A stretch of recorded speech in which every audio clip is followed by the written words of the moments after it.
നമസ്കാരം. Spiritual anatomy സെഷനിലേക്ക് വീണ്ടും സ്വാഗതം. നമ്മൾ 10ാമത്തെ പോയിന്റാണ് ചർച്ച ചെയ്തുകൊണ്ടിരിക്കുന്നത്. 10ാമത്തെ പോയിന്റ് എന്ന് പറയുമ്പോൾ പ്രഭു പോയിന്റാണ്. പ്രഭു പോയിന്റ് തുടങ്ങുന്നത്, പ്രഭു പദം തുടങ്ങുന്നതാണ്. അപ്പോൾ അവിടെയാണ് ഈശ്വര പദവി, നമ്മൾ സൃഷ്ടി നടത്തുന്ന സൃഷ്ടാവ് എന്നുള്ള പദവി അവിടെയാണ്. അതിന് അപ്പുറം ഈശ്വര എന്നുള്ള പദവിക്ക് പ്രവേശനമില്ലാണ്, ക്രിയേറ്റർക്ക് പ്രവേശനമില്ല. പിന്നെ അങ്ങനെയുള്ള യാത്രയിൽ നമ്മൾ നമ്മുടെ യഥാർത്ഥത്തിലുള്ള ആ എൻറ്റിറ്റീനെ നമ്മൾ സ്വയം ഡിസ്കവർ ചെയ്തുകൊണ്ടിരിക്കുകയാണ്. അതാണ് പ്രഭു പദത്തിന് പിന്നെ മുന്നോട്ട് പോകുന്നത്. അപ്പോൾ നമ്മൾ യഥാർത്ഥത്തിലുള്ള ആ അബ്സല്യൂട്ട് നേച്ചറുമായിട്ട് നമ്മൾ കണ്ടുമുട്ടുന്ന സമയമാണ്. അപ്പോൾ ശരിക്കും ഞാൻ ആരാണ് എന്നുള്ള തിരിച്ചറിവ് വരുന്നൊരു സമയമാണ്. അപ്പം അതുവരെ നമ്മൾക്ക് പ്രപന്ന സ്റ്റേറ്റിലായിരുന്നു, ഞാൻ സേവകനാണ്, അദ്ദേഹം പ്രഭുവാണ്, അങ്ങനെയുള്ളൊരു ചിന്ത ഉണ്ടായിരുന്നു. അപ്പം പ്രഭു വരുമ്പോൾ നമ്മൾ തന്നെയാണ് യഥാർത്ഥത്തിൽ ഈ പ്രപഞ്ചത്തിൻ്റെ നാഥൻ എന്നൊരു ബോധം വരാൻ തുടങ്ങും. ഞാനും അദ്ദേഹവും അന്യനല്ല എന്നൊരു ബോധം ക്രമേണ വരാൻ തുടങ്ങും. അപ്പോൾ അവിടേക്ക് നമ്മൾ പ്രവേശിക്കുമ്പോൾ നമുക്ക് ആ ഡിവൈൻ ആയിട്ടുള്ള ഫ്ലോ നമ്മളിലേക്ക് വരുന്നത് അറിയാൻ സാധിക്കും. ഡിവൈൻ കറൻസ് നമ്മളിലേക്ക് വരാൻ സാധിക്കും. നമ്മൾ സാധാരണ ലോകത്തിലേക്ക് നോക്കിയിട്ടാണ് നമ്മളെ തന്നെ തിരിച്ചറിയുന്നത്, അല്ലേ? ലോകത്തിൻ്റെ നമ്മുടെ റിലേറ്റീവ്സിനെ കാണുമ്പോൾ, അല്ലെങ്കിൽ നമ്മുടെ സാധനങ്ങൾ കാണുമ്പോൾ, സ്വത്ത് കാണുമ്പോൾ നമ്മൾ തിരിച്ചറിയും ഞാൻ ആരാണ് തിരിച്ചറിയുന്നത്. അപ്പോൾ ആ ഒരു സ്റ്റേറ്റ് മാറിയിട്ട് നമ്മൾ അദ്ദേഹത്തെ നോക്കാൻ തുടങ്ങും. നമ്മുടെ യഥാർത്ഥത്തിൽ അദ്ദേഹം എന്ന് പറഞ്ഞാൽ നമ്മുടെ യഥാർത്ഥ നേച്ചറിൽ നമ്മൾ അനുഭവിക്കാൻ തുടങ്ങും. അപ്പോൾ നമുക്ക് ഇവിടെ ഫീഡ്ബാക്സ് ഒന്നുമില്ല. നമ്മുടെ ഫീഡ്ബാക്കൊക്കെ അവിടെ നിന്നാണ്. ഞാൻ എങ്ങോട്ടാണ് പോകുന്നത് എന്നുള്ളത് അവിടെ നിന്ന് നമുക്ക് ഡയറക്ഷൻ കിട്ടാൻ തുടങ്ങും. അപ്പോൾ അത്രയും ഒരു എന്താ പറയുക പ്രശാന്തത അനുഭവിക്കാൻ തുടങ്ങും. ദാജി പറയുന്നുണ്ട് ബിലോങ്ങിങ്നെസ്, അതിനുശേഷം വളരെ ഡീപ്പായിട്ടൊരു സെറ്റിൽനെസ് എന്നുള്ള അവസ്ഥയൊക്കെ വരാൻ തുടങ്ങും. അപ്പോൾ നമ്മുടെ ഉള്ളിലുള്ള വേവ് ഫോംസ്, അപ്പോൾ നമ്മുടെ ജീവിതത്തിൽ അലകളുണ്ട്, മനസ്സിലാവുന്നില്ല? ഇപ്പോൾ വേവ് ഫോം പറഞ്ഞാൽ ഒരു ഉയർച്ചയും താഴ്ചയും എപ്പോഴും ഉണ്ടായിക്കൊണ്ടിരിക്കും. എന്തെങ്കിലും കാര്യം തുടങ്ങുക, അവസാനിക്കുക, ഇങ്ങനെ നമ്മുടെ ഉള്ളിൽ ദ്വന്ദ്ബോധമുണ്ട്.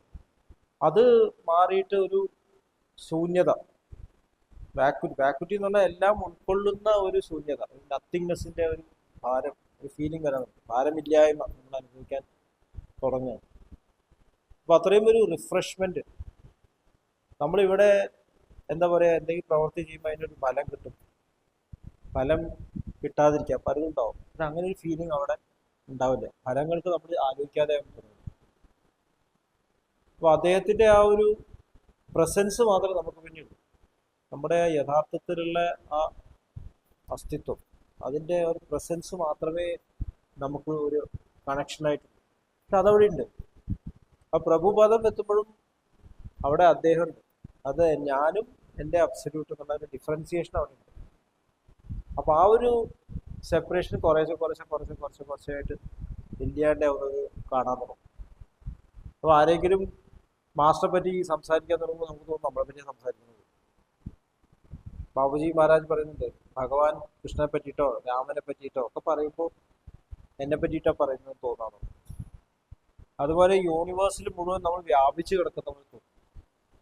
ഈ പ്രപഞ്ചം മുഴുവൻ എൻ്റെ ശരീരത്തിൻ്റെ പാർട്ടാണ്, ഭാഗമാണെന്ന് തോന്നുന്നത്. ഡിഫറൻസ് ഇല്ലാണ്ടേ മാറും. എവിടെ എന്തെങ്കിലും ഒരു സ്പന്ദനം ഉണ്ടായിക്കഴിഞ്ഞാൽ നമ്മളുടെ ഉള്ളിൽ അത് ഫീലിംഗ് ഉണ്ടാവുന്നു.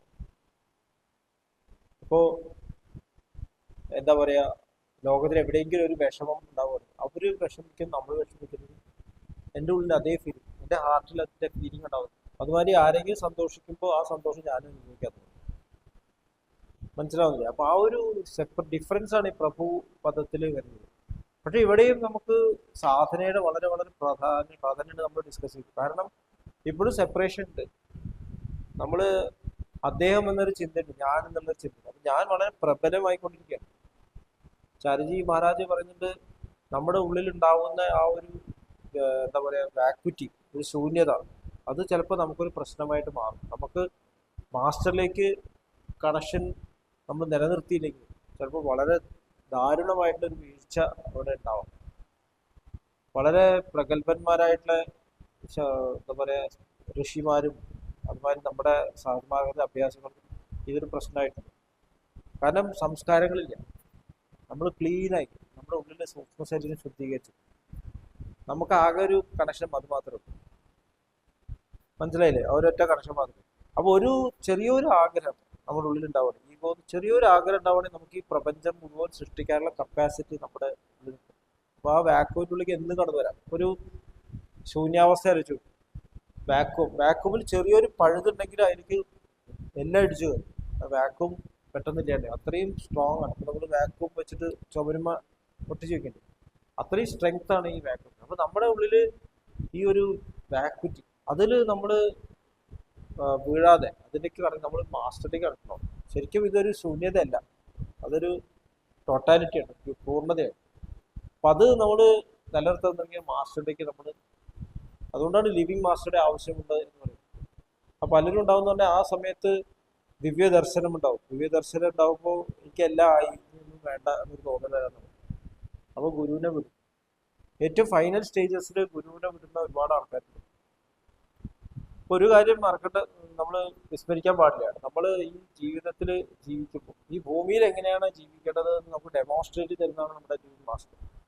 ഒരു അബ്സല്യൂട്ട് സ്റ്റേറ്റിൽ എത്തിയിട്ടുള്ള ഒരു വ്യക്തിയും ഭൂമിയിൽ എങ്ങനെയാണ് ജീവിക്കേണ്ടത് അത് നമുക്ക് മാതൃകയായിട്ട് കാണിച്ചു തരും. സാധാരണ ഒരു വ്യക്തിയെ പോലെ ജീവിക്കാൻ ഇപ്പൊ മാസ്റ്റർ നോക്കിയാലേ വളരെ വളരെ സാധാരണ ഒരു വ്യക്തിയെ പോലെ, ഒരു അത്ഭുതങ്ങളും കാണിക്കുന്നില്ല, ഒന്നും ചെയ്യുന്നില്ല. എന്തു ചെയ്യാൻ പറ്റുന്ന ഒരു ഒരു കഴിവുണ്ട്, കപ്പാസിറ്റി. ഒന്നും നോർമലായിട്ട് ഒരാളായിട്ട് ജീവിക്കും. ഡയമെൻഷണൽ ചേഞ്ചിന് ഒരിക്കലും ഈഗോ കടന്നു വരുന്നില്ല. അപ്പൊ നമുക്കില്ലേ നമ്മളെക്കാളും എന്താ പറയാ ബുദ്ധിപരമായിട്ട് വീക്കായിട്ടുള്ള ആൾക്കാരോ അല്ലെങ്കിൽ ശക്തിയിൽ വീക്കായി നമ്മൾ ഷോ ഓഫ് ചെയ്യാനൊരു താല്പര്യമില്ല. അവരെ മുമ്പിൽ പ്രസംഗിക്കുക ഞാൻ ഒരാളാകുന്നതെന്ന് തോന്നുന്നു. അപ്പൊ അങ്ങനെ ഒരാളായി കഴിഞ്ഞാൽ ഒരു സ്പിരിച്വൽ മാസ്റ്റർ എന്നുള്ള തലത്തേക്ക് നമുക്ക് എത്താൻ പറ്റില്ല. ആ മാസ്റ്ററിലേക്ക് നമുക്ക് എത്താൻ പറ്റില്ല. വലിയൊരു വീഴ്ചയാണ് അവിടെ സംഭവിച്ചത്. പലരും സെപ്പറേറ്റ് ചെയ്ത് അവരുടേതായിട്ടുള്ള അസോസിയേഷൻസ് ഉണ്ടാകും.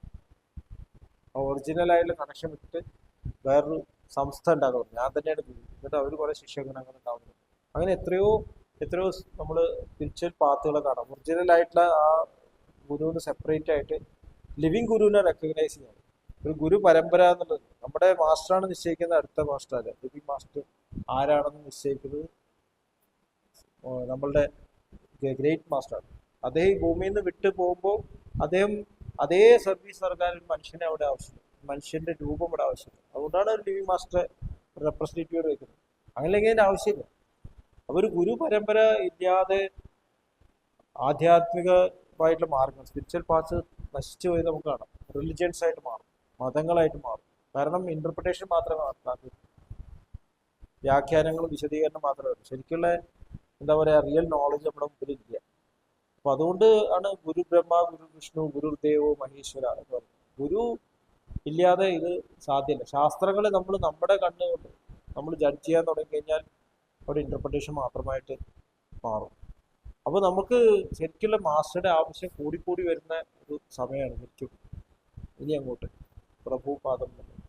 കാരണം ഇനി അങ്ങോട്ട് ബ്രഹ്മരന്ധ്രം എന്ന് പറയും. ബ്രഹ്മരന്ധ്രം ഇവിടെയാണ്, സെൻട്രൽ ലീഗിന്റെ എൻട്രി പോയിന്റ്. അവിടെ എന്താ പറയാ നമ്മൾ ശക്തമായിട്ടുള്ള പുറത്തേക്കുള്ള പുഷ് അനുഭവപ്പെടുന്നവർ. കാരണം ഈഗോ അത്ര സ്ട്രോങ് ആണ് അവിടെ, ഉള്ളിലേക്ക് കടക്കാൻ തോന്നില്ല. നമ്മുടെ ആദ്യമായിട്ടുള്ള സംസ്കാരം എന്ന് പറഞ്ഞാൽ പേടിയാണ്, ഭയമാണ്. നമ്മുടെ ഉള്ളിൽ ഭയമുണ്ട്. എന്താ പറയുക, ഞാനില്ലെങ്കിൽ നിലനിൽപ്പില്ലാത്തൊരു ഭയമുണ്ട്. ആ ഭയമാണ് നമ്മളെ ഇത്രയും ക്രിയേഷൻ ഉണ്ടാക്കാൻ നമ്മളെ ഹെൽപ്പ് ചെയ്തുകൊണ്ടിരിക്കുന്നത്. ഇത് ക്ലിയർ ആവുണ്ടത്? അപ്പൊ നമുക്ക് ഒറിജിനൽ ആയിട്ട് അവസ്ഥ നമുക്ക് സ്മരണ ഉണ്ടെങ്കിൽ നമ്മൾ ഒരിക്കലും വീണ്ടും വീണ്ടും സൃഷ്ടിച്ചുകൊണ്ടിരിക്കില്ല. സ്മരണ എനിക്ക് അതാണെന്ന് എനിക്ക് മനസ്സിലായി. ഇപ്പൊ ഒരു വീട്ടില് ഞാനാണ് ഈ വീടിന്റെ ഉടമസ്ഥൻ, ഞാനാണ് ഇതിന്റെ മാസ്റ്റർ എന്ന് മനസ്സിലാക്കി കഴിഞ്ഞാൽ അതിന് വിട്ട് വേറെ വീട് പണിയാൻ നോക്കുന്നു. അപ്പൊ കുട്ടികൾക്ക് തോന്നുകയാണ് അച്ഛൻ അവരെ കൂടുതൽ ശ്രദ്ധിക്കുന്നു, അപ്പൊ എനിക്ക് വേറൊരു, അപ്പൊ ഭയമാണ്. അപ്പൊ ഒന്നിച്ചിട്ടുള്ള ആ ജീവിതത്തിൽ ജീവിക്കാൻ ഭയമുണ്ട്. ഒന്നിച്ച് ജീവിക്കാൻ എന്റെ അസ്തിത്വം നഷ്ടപ്പെട്ടു. നേരെ മറിച്ചിട്ട് ഈ വീട് മുഴുവൻ എന്റെയാണ്, ഇവിടെ ഇരിക്കുന്നവരെല്ലാവരും എന്റെയാണ്, വേറെ സൃഷ്ടി നടത്തുന്ന കാര്യം ഞാൻ ഹാപ്പിയാണ്. കുട്ടികളില്ലേ, ചെറിയ കുട്ടികളില്ലേ, ഇന്നസെന്റ് ആയിട്ട് കുട്ടികൾ ഒരിക്കലും അവർക്ക് വിട്ടുപോകണമെന്നില്ലല്ലോ, അവര് കൂടെ നിൽക്കാനില്ലേ ഇഷ്ടപ്പെടും. നമ്മുടെ ഈഗോ വരുമ്പോഴാണ് നമുക്ക് ഭയം. അപ്പൊ അങ്ങനെയുള്ള ഭയത്തിൽ നമ്മുടെ ഈ സൃഷ്ടി നടത്തും. നമുക്കത് ഓർമ്മയുണ്ട്. ആ ഒറിജിനൽ അവസ്ഥയുടെ ഓർമ്മയുണ്ട്. അതുകൊണ്ട് വീണ്ടും വീണ്ടും ശ്രമിച്ചുകൊണ്ടിരിക്കുകയാണ് ക്രിയേഷൻ നടത്തുന്നത്. അപ്പൊ എത്ര പ്രപഞ്ചങ്ങൾ സൃഷ്ടിച്ചാലും എത്ര പാരലൽ യൂണിവേഴ്സ് സൃഷ്ടിച്ചാലും നമുക്ക് അദ്ദേഹത്തെ പോലെ ആവാൻ പറ്റില്ല. നമുക്ക് രാക്ഷസന്മാരെ കഥയൊക്കെ ഉണ്ട്. അവർ ചാലഞ്ച് ചെയ്ത ആരാണ്? ഈശ്വരനാണ് ചാലഞ്ച് ചെയ്തത്. ഹിരണ്യകശിപു ചാലഞ്ച് ചെയ്തത് നാരായണനെയാണ്. രാവണൻ ചാലഞ്ച് ചെയ്തത് ഭഗവാൻ ശ്രീരാമനാണ്. അവർക്ക് ഇവിടെ ഒന്നും ഫൈറ്റ് ഇല്ല. അപ്പൊ അദ്ദേഹത്തെ തോൽപ്പിച്ചു കഴിഞ്ഞാൽ ഞാൻ അദ്ദേഹത്തെ പോലെ ആയിത്തീരും ഒരു തോന്നല്. അപ്പൊ നമ്മള് വിസ്മരിക്കാണ്. ശരിക്കും ഞാനും അദ്ദേഹം തന്നെയാണ്, ഡിഫറൻറ്റ് അല്ല എന്നുള്ള ബോധം നഷ്ടപ്പെട്ടുകൊണ്ടാണ് അങ്ങനെ വരുന്നത്. അപ്പൊ നമുക്ക് എന്താ പറയുക, ലിവിങ് മാസ്റ്റർ, ഈ ഡയമെൻഷനിൽ നിൽക്കുന്ന ലിവിങ് മാസ്റ്റർ, അദ്ദേഹത്തിനാണ് ആ ഡയറക്ഷൻ വരുന്നത്, അദ്ദേഹത്തിലൂടെയാണ് ഫ്ലോ വരുന്നത്. അദ്ദേഹത്തെ എമുലേറ്റ് ചെയ്യുക, അദ്ദേഹത്തെ ക്യാരക്ടർ നോക്കുക, അദ്ദേഹത്തെ ഒബേ ചെയ്യുക, ഫോളോ ചെയ്യുക എന്നുള്ളത് നമുക്ക് വളരെ വളരെ ഇമ്പോർട്ടൻ്റ് ആയിട്ടുള്ള ഒരു കാര്യമായിട്ട് മാറുന്നതാണ്. ഇല്ലെങ്കിൽ നമ്മൾ ഇന്റലക്ച്വലൈസ് ചെയ്യും. ഇതുവരെ ഇന്റലക്ട് എന്നെ ഹെൽപ്പ് ചെയ്തു. സ്വാമി വിവേകാനന്ദ പറഞ്ഞു ഇതുവരെ എന്നെ ഇന്റലക്ട്, റീസണിങ് പവർ എന്നെ ഹെൽപ്പ് ചെയ്തു. ഇനി എനിക്ക് നമുക്ക് പ്രയോജനമില്ല. രാമകൃഷ്ണ പരമഹംസനെ നോക്കും, വിവേകാനന്ദനെ കമ്പയർ ചെയ്യുമ്പോൾ അത്ര വിദ്യാഭ്യാസമുള്ള ആളല്ല. പക്ഷേ വിവേകാനന്ദൻ രാമകൃഷ്ണ പരമഹംസനെ പോലും സമർപ്പിച്ചു. കാരണം ആ ഇന്നസെൻസ്, ആ പ്യൂരിറ്റി കിട്ടണമെന്നെനിക്ക് എന്നെ മാറ്റി, സെൽഫ് സറണ്ടർ അവിടെ. അപ്പൊ ഈ ഒരു സ്റ്റേറ്റിലേക്കാണ് നമ്മൾ നീങ്ങിക്കൊണ്ടിരിക്കുന്നത്. പ്രഭു ഇനി അങ്ങോട്ടുള്ള യാത്ര അങ്ങനെ ബ്രൈറ്റർ, അതാണ് സ്പിരിച്വൽ എൻറ്റിറ്റി രൂപീകരിക്കപ്പെടുന്നത്. നമ്മുടെ ആധ്യാത്മികമായിട്ടുള്ള വ്യക്തിത്വം ബ്രൈറ്റർ വേൾഡ് രൂപീകരിക്കപ്പെടുന്നു. അപ്പൊ അത് രൂപീകരിക്കപ്പെട്ട് കഴിഞ്ഞാൽ ശരിക്കും ആ എൻറ്റിറ്റി മാസ്റ്ററുടെ എൻറ്റിറ്റി ഡിഫറെൻ്റ് അല്ല. ഞാൻ മാസ്റ്റർ സെപ്പറേറ്റ് അല്ല എന്നുള്ള ബോധം വന്നു കഴിഞ്ഞാൽ നമ്മൾ നേരെ ബ്രൈറ്റർ വേൾഡിൽ ഡെലിവറി. നമുക്ക് മാസ്റ്റർ ചെയ്യുന്ന അതേ പ്രവർത്തികൾ ഇവിടെ ചെയ്യാൻ പറ്റും. നമ്മളെ സംശയമില്ല, എന്ത് വേണേലും നമുക്ക് ഏൽപ്പിക്കാം ധൈര്യമായിട്ട്. ഒരിക്കലും ഇവിടെ സ്വാർത്ഥത കടന്നു വരാത്ത രീതിയിലായി മാറും. അപ്പൊ അതിനു വേണ്ടിയിട്ട് നമ്മൾ ഈ മെറ്റീരിയൽ ലൈഫ്, അപ്പൊ ശരിക്കുള്ള സ്പിരിച്വൽ യാത്ര എന്ന് പറയുന്നത് സ്പിരിച്വലായിട്ട് ഉള്ളിൽ ഉയരുക എന്നുള്ളതല്ല. നമ്മൾ ക്യാരക്ടറിൽ ആ ഉയർന്ന തലത്തിൽ ഇവിടെ എങ്ങനെ ജീവിക്കാന്ന് നമ്മൾ സ്വയം മനസ്സിലാക്കാന്നുള്ളത്. എങ്ങനെയാണ് ഒരു മാസ്റ്റർ ഈ ഭൂമിയിൽ ജീവിക്കുന്നത്? ഇപ്പൊ ഭഗവാൻ ശ്രീകൃഷ്ണ, ഭഗവാൻ ശ്രീരാമൻ അതാത് കാലത്ത് അവരെങ്ങനെയാണ് ഒരു മനുഷ്യനായിട്ട് ഇവിടെ ജീവിച്ചത്? അവർക്ക് ഇവിടെ ആ കാലത്ത് ചെയ്യേണ്ട കാര്യങ്ങളൊക്കെ ചെയ്ത് അനുഭവിച്ചതാണ്. ഇപ്പൊ നമ്മുടെ മാസ്റ്റർ ചെയ്ത് അനുഭവിക്കുന്ന, ശരീരത്തിന്റെ അസുഖങ്ങൾ അനുഭവിക്കുന്നു, എല്ലാം അനുഭവിക്കുന്നു. അപ്പൊ അത് എങ്ങനെയാണ് ഈ ഡയമെൻഷനിൽ അത് ജീവിച്ചുകൊണ്ട് തന്നെ നമ്മളുടെ പരിമിതമായിട്ടുള്ള സൗകര്യങ്ങളുണ്ട്, നമ്മൾ കൂടെയുള്ള ആൾക്കാരിൽ, നമ്മൾ ജീവിക്കുന്ന സാഹചര്യത്തിൽ എങ്ങനെയാണ് എനിക്ക് ആ സ്നേഹത്തെ പൂർണ്ണമായിട്ട് മാനിഫെസ്റ്റ് ചെയ്യാൻ സാധിക്കുക എന്നുള്ളത്, അതാണ് നമ്മുടെ ചാലഞ്ച്. ആ പ്യൂരിറ്റീനെ ഇവിടെ എങ്ങനെ നമ്മൾ മാനിഫെസ്റ്റ്, ഇതാണ് ചാലഞ്ച് എന്ന് പറയുന്നത്. പ്യൂരിറ്റിയിലേക്ക് വരുന്നേക്കാളും കൂടുതൽ ചാലഞ്ച് ഇതാണ്, ഈ ശരീരത്തിലൂടെ എങ്ങനെയാണ് അത് മാനിഫെസ്റ്റ് ചെയ്യാൻ. അപ്പൊ അതിൽ ഇന്നിപ്പോ നമ്മൾ പ്രഭു പോയിന്റ് എന്ന് പറഞ്ഞാൽ നമ്മൾ നേരത്തെ പറഞ്ഞു സഹസ്രതല കമലത്തുനിന്ന് 2 വിരല് താഴെ. സഹസ്രതല കമലം ഈ 2 ചെവിയിൽ നിന്ന് ഇങ്ങനെ ലോകിൽ ഇങ്ങനെ കൊണ്ടുവന്ന് ഇവിടെ ജോയിൻ ചെയ്ത ഇതാണ് സഹസ്രതല കമലം. ഇവിടെയാണ് ക്രിയേഷന്റെ കമല ഒറിജിൻ. അവിടുന്ന് 2 വിരല് മുന്നോട്ട് വന്നാൽ അതാണ് 10th point. 10th point 5th point പോലെ തന്നെയാണ്. പിന്നെ നമ്മൾ 10th പോയിന്റിലുള്ള എയർ എലിമെന്റും അതിലുള്ള ആകാശ എലിമെന്റ്, സ്പേസും എയർ എലിമെന്റ് തമ്മിലുള്ള ഒരു ഹാർമണി, അതാണ് നമ്മളിന്ന് മെഡിറ്റേറ്റ് ചെയ്തത്. എയറും ആകാശം, ആകാശത്തിൽ എയർ നിലനിൽക്കും അല്ലെ. ആകാശം കാറ്റിനേക്കാളും സൂക്ഷ്മമാണ്. അപ്പൊ നമ്മൾ സൂക്ഷ്മതയിലേക്ക് വരികയാണ്. എന്നാൽ കാറ്റിനെ ഉൾക്കൊള്ളണം, ഭൂമിയെ ഉൾക്കൊള്ളണം, ജലത്തിനെ ഉൾക്കൊള്ളണം, അഗ്നിയെ ഉൾക്കൊള്ളണം, എല്ലാം ഉൾക്കൊണ്ടുകൊണ്ടുള്ള ഒരു പൂർണ്ണത. നമ്മളൊരു കാര്യത്തിൽ നിന്ന് ട്രാൻസെൻഡ് ചെയ്യുമ്പോൾ ഉൾക്കൊണ്ടുകൊണ്ട് വേണം ട്രാൻസെൻഡ് ചെയ്യാനായിട്ട്. ഇപ്പോൾ 1ാം ക്ലാസ്സിൽ നിന്ന് 10ാം ക്ലാസ് എത്തിയ ഒരാൾ 1ാം ക്ലാസ്സിലെ അറിവ് ഉൾക്കൊണ്ടിട്ട് വേണം 10ാം ക്ലാസ് എത്താൻ.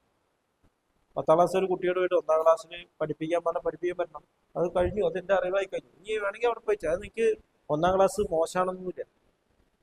എനിക്കത് അറിയില്ല എന്ന് 10ാം ക്ലാസ് എത്തിയിട്ട്. ഇപ്പൊ പലർക്കും അങ്ങനെയല്ലേ പറ്റുന്നത്. വിദ്യാഭ്യാസം നമ്മൾ 10ാം ക്ലാസ് കഴിഞ്ഞ ഒരു കുട്ടിക്ക് 10ാം ക്ലാസ് ഒരു കുട്ടീനെ പഠിപ്പിക്കാൻ പറ്റില്ല അല്ലേ, അല്ലെങ്കിൽ 9ാം ക്ലാസ് ഒരു കുട്ടീനെ പഠിപ്പിക്കാൻ പറ്റില്ല. അപ്പൊ ട്രാൻസെൻഡ് ചെയ്തിട്ടില്ല. അപ്പൊ നമ്മള് റിനൗൺസിയേഷൻ എന്ന് പറഞ്ഞാൽ ട്രാൻസെൻഡിങ് ആണ്. നമ്മൾ അതിനെ ഉൾക്കൊണ്ട് പഠിച്ചു കഴിഞ്ഞു, നമ്മളത് വിട്ടു. ഇപ്പൊ കാർ ഓടിക്കാൻ പഠിച്ച ഒരാൾക്ക് വേറൊരു കാർ ഓടിക്കാൻ പറ്റും, അല്ലെങ്കിൽ പഠിച്ചിട്ടില്ല. അപ്പൊ അത് എല്ലാ അറിവിലും അത് തന്നെയാണ്, സ്വഭാവത്തിലും അത് തന്നെ. എനിക്ക് ആ സ്വഭാവം നമ്മൾ ഓവർകം ചെയ്ത് കഴിഞ്ഞു, ട്രാൻസെൻഡ് ചെയ്ത്. അതുകൊണ്ട് നമുക്ക് വേറെ ആളെ പറഞ്ഞു കൊടുക്കാനോ ഉപദേശിക്കാനുള്ള കഴിവ് നമുക്ക് വരും. നമ്മൾ പ്രസൻസോടെ മാറ്റങ്ങൾ കൊണ്ടുവരാൻ സാധിക്കും. അപ്പൊ അതെന്തും ട്രാൻസെൻഡിങ് ആണ്. ഇവിടെ വായുവിന്റെ എലിമെന്റ് ആകാശത്തെ എലിമെന്റിലേക്ക് നമ്മൾ എക്സ്പാൻഡ് ചെയ്യണം. വായു മോശമാണെന്നല്ല, വായു ചഞ്ചലാണ്, വൈബ്രേഷൻസ്, അതും ആവശ്യമുണ്ട്. ഇവിടെ ഭൂമിയിൽ വർക്ക് ചെയ്യണമെന്നുണ്ടെങ്കിൽ അത് വേണം, അത് ആവശ്യമാണ്. അപ്പൊ നമുക്കൊരു കാംനെസ്സും വേണം, അതേ സമയത്ത് ഭൂമിയിൽ ഇറങ്ങി പ്രവർത്തിക്കാനുള്ള കഴിവ് നമുക്ക് വേണം. ഇന്നത്തെ മെഡിറ്റേഷൻ നമുക്ക് അത് ചെയ്യാം, വായു ആകാശവും.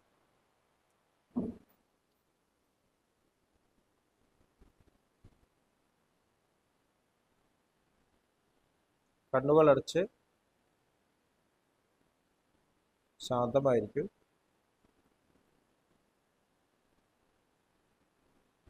ആദ്യം നമുക്ക് മെഡിറ്റേഷൻ ചെയ്യാം. ഒന്നാമത്തെ പോയിന്റാണ് മെഡിറ്റേഷൻ തുടങ്ങുന്നത്. ഒന്നാമത്തെ പോയിന്റ് ചെസ്റ്റിന്റെ ലോവർ പാർട്ട്, ലെഫ്റ്റ് സൈഡ്. ഹൃദയത്തിൽ കുടികൊള്ളുന്ന ദിവ്യ സ്രോതസ്സിൽ നിന്ന് ഉദ്ഭവിക്കുന്ന ദിവ്യപ്രകാശം മനസ്സിനെ ആകർഷിക്കുന്നതായി അനുഭവിക്കും.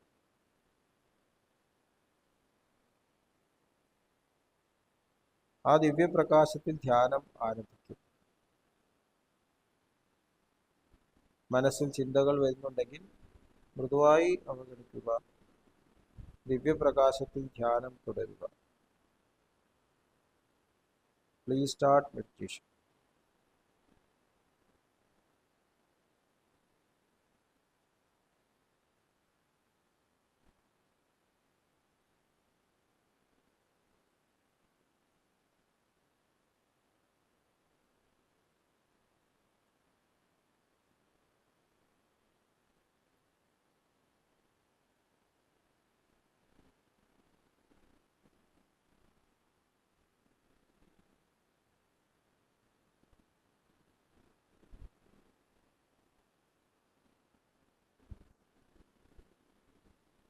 പതുക്കെ ശ്രദ്ധ അഞ്ചാമത്തെ പോയിന്റിലേക്ക് കൊണ്ടുവരും. അഞ്ചാമത്തെ പോയിന്റ് കഴുത്തിന്റെ ലോവർ പാർട്ടാണ്. അഞ്ചാമത്തെ പോയിന്റും 10ാമത്തെ പോയിന്റും ഒരേപോലെയാണ് അതിന്റെ കോൺഫിഗറേഷൻ. 10ാമത്തെ പോയിന്റിലേക്ക് ഒബ്സർവ് ചെയ്യാം. 10ാമത്തെ പോയിന്റ് നേരത്തെ പറഞ്ഞു, സഹസ്രത കമലത്തിന് 2 വിരല് താഴേക്കാണ്, ഫ്രണ്ടിലേക്കാണ്. അപ്പൊ ആദ്യം ശുദ്ധീകരണമാണ്. അപ്പൊ സെന്ററിൽ വായു എലിമെന്റ് ആണ്, അത് ശുദ്ധീകരിക്കപ്പെടുന്നതായി അനുഭവിക്കും.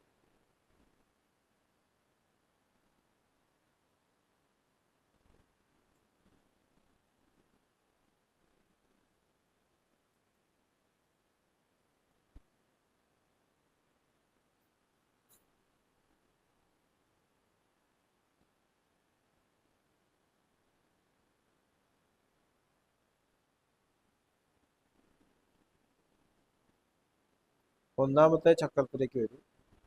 അവിടെ വായു element, air element 9 o'clock പൊസിഷനിലാണ്.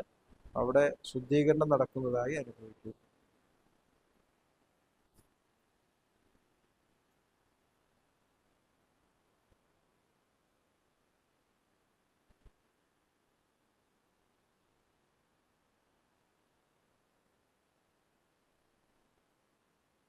Second പോയിന്റിലേക്ക് വരും.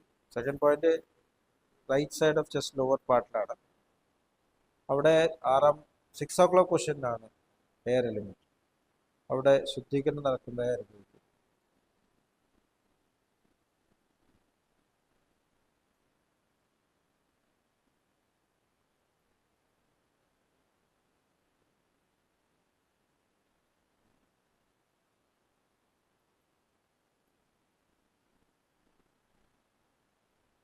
ഇനി തേർഡ് ചക്ര ഫയർ എലിമെന്റ് ആണ്, അഗ്നി ചക്രമാണ്. അവിടെ 3 o'clock പൊസിഷനിലാണ് വായു എലിമെന്റ്.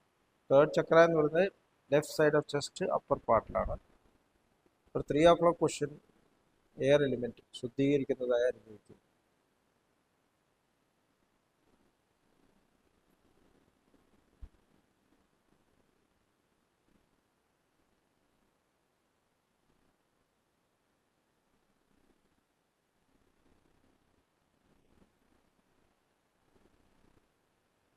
ഈ ഫോർത്ത് പോയിന്റിലേക്ക് വരും. ഫോർത്ത് പോയിന്റ് ജലചക്രമാണ്. അത് right side of chest upper പാർട്ടിലാണ്. അവിടെ 12 o'clock പൊസിഷനാണ് വായു എലിമെന്റ്. അവിടെ ശുദ്ധീകരണം നടക്കുന്നതായി അനുഭവിക്കും.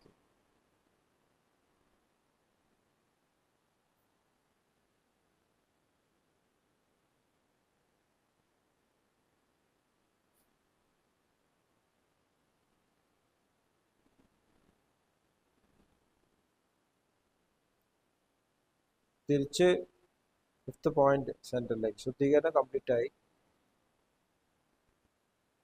അപ്പോൾ ഇന്ന് നമ്മൾ 10th പോയിന്റിലുള്ള എയർ എലിമെൻറ്റും 10th പോയിന്റിലുള്ള ആകാശ എലിമെൻറ്റും അത് തമ്മിലുള്ള സമരസം, ഹാർമണി, ഇതാണ് നമ്മളുടെ ഇന്നത്തെ മെഡിറ്റേഷൻ.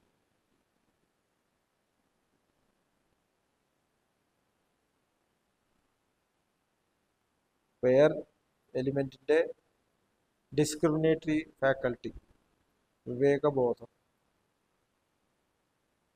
ആകാശ എലിമെൻറ്റിൻ്റെ കാംനെസ്, ശാന്തത. വിവേകബോധവും ശാന്തതയും ഹാർമണൈസ് ചെയ്യണം. നമ്മുടെ ലക്ഷ്യം വളരെ ക്ലിയറാണ്. ലക്ഷ്യം മാസ്റ്റർ പോലെ ആയിത്തീരുക എന്നതാണ്. അപ്പം ഈ ഒരു ലക്ഷ്യബോധത്തോടു കൂടിയിട്ട് ഈ ക്വാളിറ്റീസ് എല്ലാം എന്നിൽ ഹാർമണൈസ് ചെയ്തുകൊണ്ടിരിക്കുകയാണ് എന്നുള്ള ആ ഒരു ചിന്തയിൽ ധ്യാനിക്കും.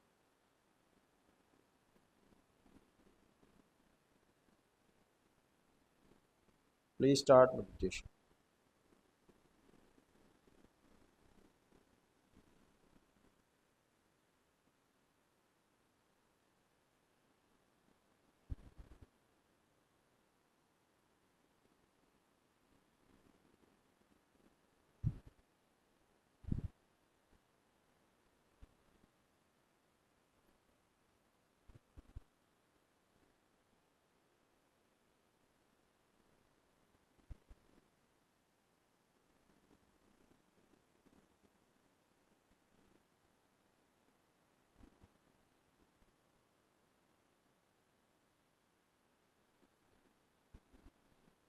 ഓക്കെ, മാസ്റ്ററുടെ അനുഗ്രഹത്താൽ ലഭിച്ചിട്ടുള്ള ക്വാളിറ്റീസ് മാസ്റ്ററുടെ തന്നെ സേവനത്തിനായി ഉപയോഗിക്കപ്പെടും. ഈ ഒരു സങ്കല്പത്തോടെ പതുക്കെ കണ്ണുകൾ തുറക്കും.